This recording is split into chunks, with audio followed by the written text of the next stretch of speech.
হর হর মহাদেব, জয় ভোলেনাথ। সবাই কেমন আছো? আশা করি সবাই ভালো আছো। আমিও মোটামুটি ভালোই আছি। তো প্রায় 2 মাস পরে যাচ্ছি কলকাতা। একটা গুড নিউজ। সমস্ত কষ্টের মাঝেও একটা সবথেকে আনন্দের খবর হচ্ছে কলকাতা যাচ্ছি। তো এখানে প্রচুর গরম, দেখতেই পাচ্ছ। লাইট নেই। লাইট এখানে 24 ঘন্টা থাকে না। এর আগের ভিডিওতে তোমরা দেখেইছো, তোমাদেরকে দেখিয়েছিলাম, বলেছিলাম এখানে কেন লাইটটা থাকে না। আর এত গরম বলার মতো নয়। গরমের চোটে আমার স্কিনের র্যাশ বেরিয়ে গেছে।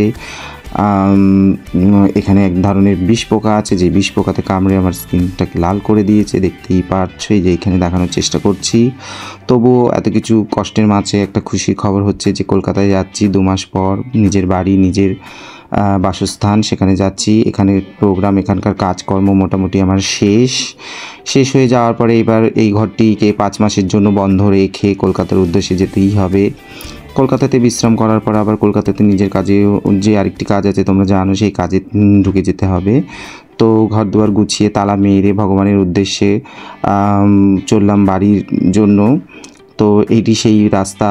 এই রাস্তা দিয়ে কতবার গেছি, প্রোগ্রামেও গেছি, নিজের কাজের জন্য মার্কেটেও গেছি। তো বালিয়া, তুমি ভালো থাকো। খুব শিগগিরই আবার দেখা হচ্ছে।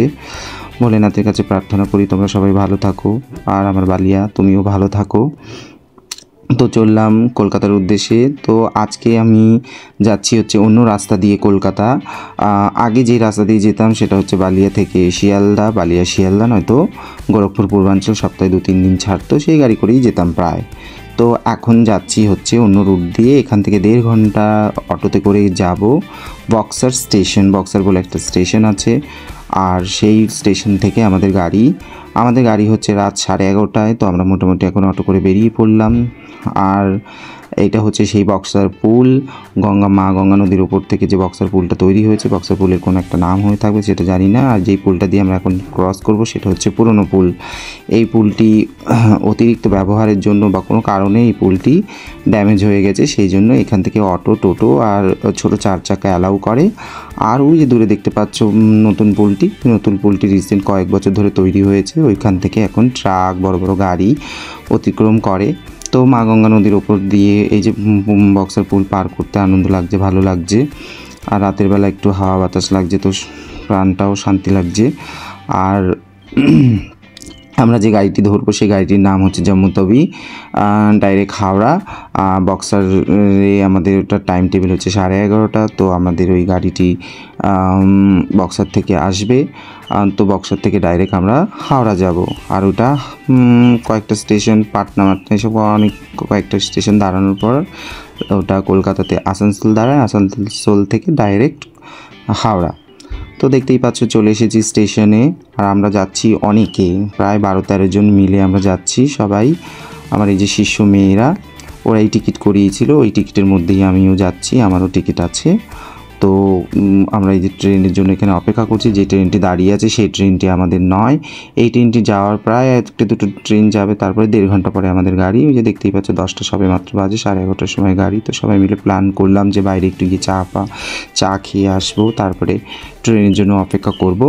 তো সবাই সেই প্ল্যান করার মতন মোতাবেক বাইরে গিয়ে চা খেয়ে এসে ট্রেনের জন্য অপেক্ষা করছি। আর ট্রেন চলে এসেছিল সময় মতন বক্সার স্টেশনে। যেহেতু ট্রেন 2-3 মিনিটের বেশি দাঁড়ায় না, সেই জন্য তাড়াতাড়ি করে গাড়িতে উঠে আমার সিটে আমি বসে পড়েছিলাম। যেহেতু আগের দিন আমার রাত্রিবেলা ঘুম হয়নি, তো একটু ঘুমিয়ে নিয়েছিলাম। তারপরে এই যে ভিডিও করছি, দেখতেই পাচ্ছ 3rd এসির কন্ডিশন। আমার সিট ছিল কোচ নাম্বার 3rd এসি, আপার বার্থে আমার সিট নাম্বার ছিল। তো নিজের সিটে শুয়ে বসে একটু আরাম করে তারপরে ভিডিও করলাম। আর চললাম কলকাতাতে। আনন্দ। 2nd এসি আর 1st ক্লাস দুটোই ভালো হয়, কিন্তু 3rd এসি মোটেও আমার পছন্দ না। তবুও মজবুরি, যেই কোচের, যেই বাতের, যেই এসিতে টিকিট হয়েছে সেই টিকিট করেই যাচ্ছি। তো এবার দেখতেই পাচ্ছ এটা হচ্ছে পরের দিনের ভিডিও। আর পরের দিন চোখ খোলাতেই চলে এসেছি নিজের কলকাতায়। এটা আসানসোলের প্রায় রাস্তাটা ক্রস করে আমরা কলকাতার দিকে যাচ্ছি। তো ভেবেছিলাম যে বর্ধমানে কোথাও যদি স্লো হয় বা সিগন্যাল না পেয়ে যদি 2 মিনিটের জন্য দাঁড়ায়, তো বর্ধমানে নেমে যাব। বর্ধমান থেকে ব্যান্ডেল কাছেই। আর যতটা আমি হাওড়া ক্রস করবো ততক্ষণে আমি বাড়িও পৌঁছে যেতাম, কিন্তু বর্ধমানে দাঁড়াইনি, হাওড়ায় নামবো। তো আমার কপাল ভালো ছিল যে লিলুয়া স্টেশনে 10 মিনিটের জন্য সিগন্যাল না পেয়ে গাড়িটি দাঁড়িয়েছিল। তো সঙ্গে সঙ্গে নেমে লোকাল ট্রেন ধরে নিয়েছিলাম। লোকাল ট্রেন ধরে চললাম নিজের গন্তব্যস্থান ব্যান্ডেল। তো সঙ্গে আমার দুটো শিষ্য মেয়েও, তারাও ওইখানেই ব্যান্ডেলে নামবে। তো আমার সঙ্গে সেই জন্য ওরাও উঠে পড়েছিল। আর এই যে লোকাল ট্রেনে বসে বাড়িতে কলকাতার নিজের বাসস্থানে যাচ্ছি। আর যেতে তো ভালোই লাগছে, কিন্তু খুব কষ্ট, ক্লান্তি, তবুও আনন্দর মাঝে যাচ্ছি নিজের ঘর।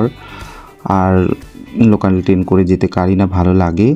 তো এই লোকাল ট্রেন থেকে নেমে ব্যান্ডেলে নেমে এই যে অটো করে নিলাম। অটো করে সঙ্গে সঙ্গে বাড়ির উদ্দেশ্যে রওনা দিলাম, কেননা গিয়ে বাড়িতে গিয়ে একটু স্নান খাওয়া করে আরাম করব। এই যে বাড়িতে অটোর কাছে নামতে না নামতে আমার মা বাবা দুজনেই চলে এসেছিলেন আমার ব্যাগপত্র নিয়ে যেতে। মা বাবা তো জানোই, ভগবান তুল্য মা বাবা থাকলে কার কোনো জিনিসের কোনো কিছু টেনশন করতে হয় না। মা বাবার আদর ভালোবাসা সেটার আলাদাই একটা অনুভূতি। তো নিজের এই মফস্বল এলাকায় নিজের গলিতে যে হাঁটছি, যাচ্ছি, ভালো লাগছে।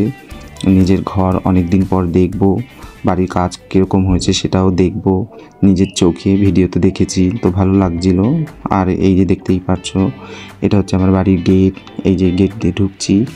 তো আমার বাড়ি মোটামুটি টাইলসের কাজ কমপ্লিট হয়ে গেছে। কি ভালো লাগছে, টাইলসের কাজ কমপ্লিট হয়ে যাওয়ার পর বাড়িটার রূপটাই পাল্টে গেছে। তো আমার মা তাই আমাকে এই যে গেটটা খুলে দেখাচ্ছে যে দেখো তোমার বাড়ি, তোমার ঘর, তোমার নিজে হাতে বানানো জিনিস কত সুন্দর হয়েছে। তো দেখে তো ভালোই লাগছে, সুন্দর লাগছে। মা তাই ঘুরে ঘুরে দেখাচ্ছে। তো ভিডিওটি আর বেশি বড় করবো না। সবাই ভালো থেকো, সুস্থ থেকো। জয় ভোলেনাথ, হর হর মহাদেব।